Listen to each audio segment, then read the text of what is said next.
O Grande Conflito, capítulo 34. O Além. A doutrina de que somos naturalmente imortais veio da filosofia pagã. Nas trevas da grande apostasia, tornou-se parte da fé cristã, na qual substituiu a verdade de que os mortos nada sabem. Eclesiastes 9, verso 5. Muitas pessoas acreditam que os espíritos dos mortos são espíritos ministradores enviados para servir aqueles que hão de herdar a salvação. Hebreus capítulo 1, verso 14. A crença de que os espíritos dos mortos voltam para ajudar os vivos preparou o caminho para o espiritismo moderno. Se os mortos recebem conhecimento muito superior ao que tinham antes, por que não voltar à Terra e instruir os vivos? Se os espíritos dos mortos pairam sobre seus amigos na terra, por que não se comunicar com eles? Como aqueles que acreditam na consciência humana por ocasião da morte podem rejeitar a luz divina que vem por intermédio dos espíritos glorificados? Esse é um canal que as pessoas imaginam ser sagrado, mas do qual Satanás se aproveita. Anjos decaídos aparecem como mensageiros do mundo espiritual. O príncipe do mal tem poder para fazer surgir diante das pessoas a aparência de amigos falecidos. A falsificação é perfeita, reproduzida com precisão extraordinária. Muitos se colocam na certeza de que seus amados estão desfrutando o céu, sem suspeitar do perigo. Abrem a vida para espíritos enganadores e doutrinas de demônios. 1 Timóteo 4, verso 1. Aqueles que foram para a sepultura despreparados dizem falsamente estar felizes e ocupar altas posições no céu. Supostos visitantes do mundo dos espíritos às vezes dão advertências que se provam corretas. Então, depois de conquistarem a confiança das pessoas, apresentam doutrinas que contradizem as Escrituras. O fato de proferirem algumas verdades e às vezes predizerem acontecimentos futuros os fazem parecer confiáveis, e as pessoas aceitam seus falsos ensinos. A lei de Deus é colocada de lado e o Espírito da graça é desprezado. Os espíritos negam a divindade de Cristo e colocam o Criador no mesmo nível deles. Embora seja verdade que os resultados de fraudes muitas vezes são apresentados como manifestações genuínas, acontecem também demonstrações claras de poder sobrenatural, atuação direta dos anjos maus. Muitos creem que os espíritos não passam de fraude humana. Quando se deparam face a face com acontecimentos que não conseguem explicar de nenhuma outra maneira além de um evento sobrenatural, são enganados e os aceitam como se fossem o grande poder de Deus. Com o auxílio de Satanás, os magos egípcios falsificaram a obra de Deus. Êxodo 7, 10 a 12. Paulo testemunhou que antes da vinda do Senhor seria possível ver a ação de Satanás com todo o poder, com sinais e com maravilhas enganadoras. Ele fará uso de todas as formas de engano. 2 Tessalonicenses capítulo 2, versos 9 e 10. João declarou: realizava grandes sinais, chegando a fazer descer fogo do céu à terra, à vista dos homens, por causa dos sinais que lhe foi permitido realizar em nome da primeira besta. Ele enganou os habitantes da terra. Apocalipse 13, versos 13 e 14. Não se trata da predição de meros truques. As pessoas são enganadas pelos milagres que os agentes de Satanás realizam de fato, não os que apenas fingem fazer. Sedução intelectualizada. As pessoas cultas e refinadas, o príncipe das trevas apresenta o aspecto mais refinado e intelectual do espiritismo. Ele agrada a imaginação com cenas extasiantes e descrições eloquentes do amor e da caridade. Leva as pessoas a sentirem tanto orgulho da própria sabedoria que, em seu coração, desprezam o eterno. Satanás engana os seres humanos hoje assim como ludibriou Eva no Éden, incitando a ambição para que exaltem a si mesmos. Vocês, como Deus, serão conhecedores do bem e do mal, ele diz. Gênesis 3, verso 5.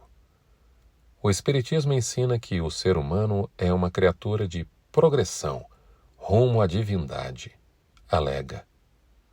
O juízo será correto, pois é o juízo do eu. O trono dentro de você. Todo ser justo e perfeito é Cristo, diz o Espiritismo. Dessa maneira, Satanás substitui a lei de Deus como única regra de julgamento pela natureza humana pecaminosa do próprio indivíduo. Esse progresso não leva para cima, mas para baixo. Homens e mulheres nunca vão se erguer acima do próprio padrão de pureza ou bondade. Se o eu é o mais elevado ideal, eles nunca alcançarão nada superior. Somente a graça de Deus tem poder para exaltá-los. Entregues a si mesmos, seu caminho será descendente. Apelo aos amantes dos prazeres. Para as pessoas autocondescendentes, sensuais e amantes dos prazeres, o Espiritismo parece sob um disfarce menos sutil. Nas formas mais grosseiras do movimento, encontram aquilo que está de acordo com suas inclinações. Satanás observa o pecado que cada indivíduo tem a propensão de cometer e oferece oportunidades para que ele satisfaça essa tendência. Tenta as pessoas por meio de intemperança, levando-as a enfraquecer seu poder físico, mental e moral. Destrói milhares por meio da ênfase nas paixões baixas, embrutecendo a natureza inteira. Para concluir sua obra, os espíritos declaram que o verdadeiro conhecimento coloca o indivíduo acima de toda a lei. Qualquer coisa é certa. E Deus não condena. Afirma também que todos os pecados são inocentes. Quando as pessoas creem que o desejo é a mais alta lei, que liberdade é licenciosidade e que só prestarão contas para si mesmas, quem pode se surpreender ao ver a corrupção se multiplicar por toda parte? Grande número de indivíduos aceita alegremente os ímpetos da luxúria. Satanás apanha em sua rede milhares que professam seguir a Cristo. Apesar de tudo isso, Deus nos concedeu luz suficiente para detectar a armadilha. O próprio fundamento do Espiritismo está em guerra com as Escrituras. A Bíblia declara que os mortos nada sabem e que seus pensamentos pereceram. Eles não participam das alegrias nem das tristezas dos habitantes da terra. Comunicação proibida. Além disso, Deus proibiu toda suposta comunicação com espíritos de pessoas mortas. A Bíblia diz que os espíritos familiares, conforme são chamados esses visitantes de outros mundos, são espíritos de demônios. Números 25, verso 1 a 3, Salmo 106, verso 28, 1 Coríntios 10, verso 20, Apocalipse 16, versículo 14. Deus proibiu o relacionamento com eles sob pena de morte. Levíticos 19, 31 e 20, 27. Então o Espiritismo encontrou um jeito de entrar em círculos científicos. Invadiu as igrejas e foi acolhido com receptividade em órgãos legislativos, até mesmo nas cortes dos reis. Esse engano gigantesco é um reavivamento da bruxaria, condenada há tanto tempo, sob novo disfarce. Ao representar o mais vil dos pecadores como se estivesse no céu, Satanás diz ao mundo: não importa se você acredita ou não em Deus e na Bíblia, viva da maneira que lhe agradar. O céu será o seu lar. Mas a palavra do Senhor afirma: ai dos que chamam ao mal bem e ao bem mal, que fazem das trevas luz e da luz trevas. Isaías 5, verso 20. Desconstrução da verdade. Espíritos mentirosos personificam os apóstolos, fazendo-os contradizer o que escreveram enquanto estavam na terra. Satanás está tentando fazer o mundo crer que a Bíblia é ficção, um livro adequado para a infância da humanidade, mas obsoleto hoje. Coloca nas sombras o livro que julgará a ele e a seus seguidores. Faz o Salvador do mundo parecer nada mais do que um homem comum. E aqueles que creem nas aparições de espíritos tentam fazer parecer que não houve nada de milagroso na vida do nosso Salvador. declaram que os milagres deles são muito maiores do que os de Cristo. O Espiritismo tem adotado aparência cristã, mas não pode negar, nem esconder seus ensinos. Em sua presente forma, é um engano mais perigoso e sutil. Professa aceitar a Cristo e a Bíblia, mas interpreta as Escrituras de modo agradável ao coração não renovado. Ele se ocupa do amor como principal atributo de Deus, mas o degrada em um fraco sentimentalismo. A condenação divina do pecado e as exigências de sua santa lei são deixadas fora do campo de visão. Fábulas levam homens e mulheres a rejeitarem as Escrituras como fundamento de sua fé. Cristo é negado tanto quanto antes, mas a maioria das pessoas não reconhece o engano. Poucos têm uma compreensão adequada do poder enganador do Espiritismo. Muitos se envolvem por mera curiosidade. Ficariam horrorizados diante do pensamento de ceder ao controle dos espíritos. Contudo, ousam entrar em terreno proibido e o destruidor exerce seu poder sobre eles, contrariando-lhes a vontade.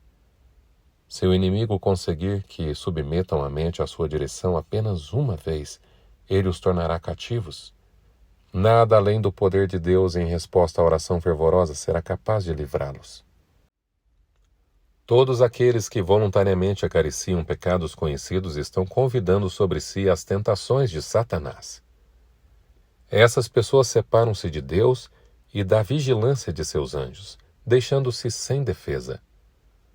Quando disserem a vocês, procurem um médium ou alguém que consulte os espíritos e murmure encantamentos, pois todos recorrem a seus deuses e aos mortos em favor dos vivos.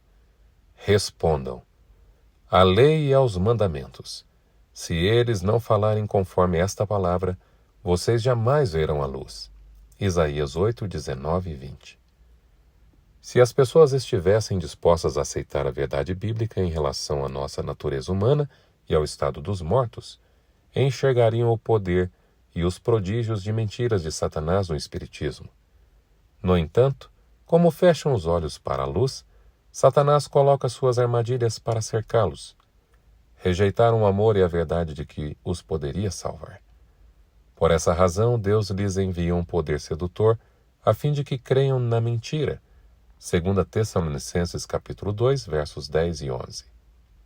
Aqueles que se opõem ao Espiritismo atacam Satanás e seus anjos. Satanás não cederá nem mesmo 1 centímetro, a menos que os mensageiros celestiais o façam recuar. Ele sabe citar as Escrituras e distorce seus ensinos. Aqueles que pretendem permanecer de pé nesta época de perigo precisam entender por si mesmo o que a Bíblia ensina. Entendimento. Os espíritos de demônios que personificam parentes ou amigos apelam às nossas mais ternas simpatias e realizam milagres. Devemos resistir a eles com a verdade bíblica de que os mortos nada sabem e que quem aparece dessa maneira são espíritos de demônios. Todos aqueles cuja fé não está firmada na palavra de Deus serão enganados e derrotados. Satanás trabalha com todas as formas de engano, 2 Tessalonicenses capítulo 2, verso 10. E seus ardis aumentarão. Aqueles, porém, que estão buscando o entendimento da verdade e purificam a vida por meio da obediência, encontrarão defesa certa no Deus da verdade. O Salvador preferiria enviar todos os anjos do céu para proteger seu povo a permitir que uma pessoa que confia nele fosse vencida por Satanás. Aqueles que se confortam com a garantia de que não haverá castigo para o pecador estão rejeitando as verdades que o céu proporcionou como defesa para o dia da angústia e aceitarão as mentiras que Satanás oferece. As declarações enganosas do Espiritismo. Os escarnecedores ridicularizam aquilo que as Escrituras dizem a respeito do plano da salvação e do castigo que cairá sobre aqueles que rejeitam a verdade. Alegam ter grande pena de mentes tão estreitas, fracas e supersticiosas a ponto de obedecer aos requisitos da lei de Deus. Entregaram-se de maneira tão completa ao tentador, se uniram tão intimamente a ele e beberam com tamanha profundidade de seu espírito que não sentem nenhum desejo de se libertar das armadilhas do maligno. O fundamento da obra de Satanás está na garantia que deu a Eva no Éden. Certamente não morrerão. No dia em que dele comerem, seus olhos se abrirão e vocês, como Deus, serão conhecedores do bem e do mal. Gênesis 3, versículos 4 e 5. Ele fará sua obra-prima do engano exatamente no tempo do fim. O profeta explica: vi 3 espíritos imundos semelhante a rãs. São espíritos de demônios que realizam sinais milagrosos. Eles vão aos reis de todo o mundo a fim de reuni-los para a batalha do grande dia do Deus Todo-Poderoso. Apocalipse 16, versos 13 e 14. Com exceção daqueles a quem o poder de Deus mantém, pela fé, firmados em sua palavra, o mundo inteiro se deixará levar por esse engano. As pessoas estão rapidamente sendo embaladas até o sono da sensação de uma segurança fatal, e somente o derramamento da ira divina as despertará. O fim do capítulo 34 do Grande Conflito.